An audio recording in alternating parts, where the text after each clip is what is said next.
రైతులకు మద్దతు ధర కంటే అదనపు బోనస్ ఇవ్వకుంటే కాంగ్రెస్ ప్రభుత్వం అంతు చూస్తామని మాజీ ఎమ్మెల్యే దివాకర్ రావు స్పష్టం చేశారు.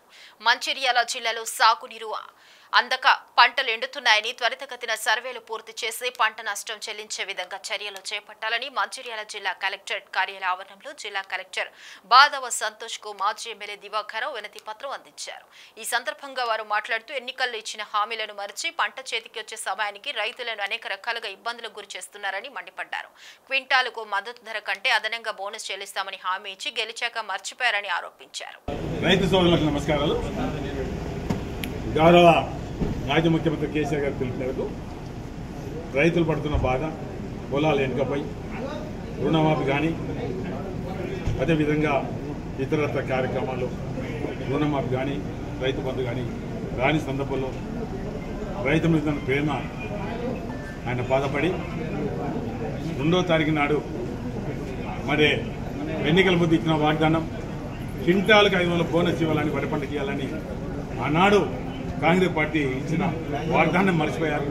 కిందసారి వానకాల పంట దాదాపు పండిన పంటకు మన ప్రభుత్వం రైతులు చెల్లించినప్పుడు దాదాపు 3,600 కోట్ల. అదేవిధంగా మన జిల్లాలో 1,40,000 మెట్రిక్ కొన్న సందర్భంలో మన జిల్లా రైతాంగానికి 70 కోట్లు మరి రాష్ట్ర ప్రభుత్వం కాంగ్రెస్ పార్టీ గౌరవ ముఖ్యమంత్రి రేవంత్ రెడ్డి గారు మరి అదేవిధంగా వ్యవసాయ శాఖ మంత్రి గారు మరి ఇచ్చిన మాట నెరవేర్చలేకపోయారు. రైతులకు ఒక రకంగా మొండి చేయి చూపెట్టిన మాట కూడా చెప్పుకుంటారు. 2 లక్షల రుణమాఫీ అన్నారు, అదేవిధంగా ఎకరానికి 15,000 అన్నారు, ఇవ్వలేకపోయారు.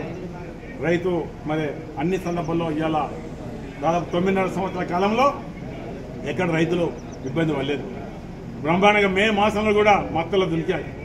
ఈరోజు ఏప్రిల్ మాసంలో మార్చి ఆఖరిలో కూడా నెర్రలు వాసినాయి, పంట పొలాలు పోయాయి.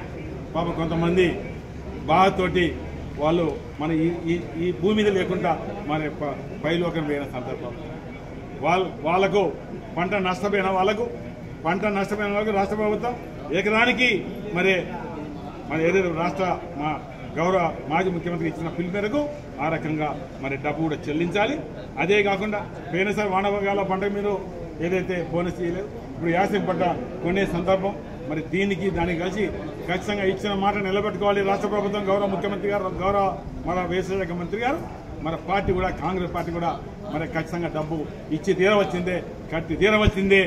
మరి ఆ రకంగా ఎన్నికల ముందు వాగ్దానం చేసి 9 డిసెంబర్ నాడు 2 లక్షల రుణం అన్నారు, ఇయ్యలేకపోయారు. మరి ఇయ్యనప్పుడు రైతుల కోపానికి మరి గురి కావాల్సిన పరిస్థితి ఖచ్చితంగా ఉంటుంది.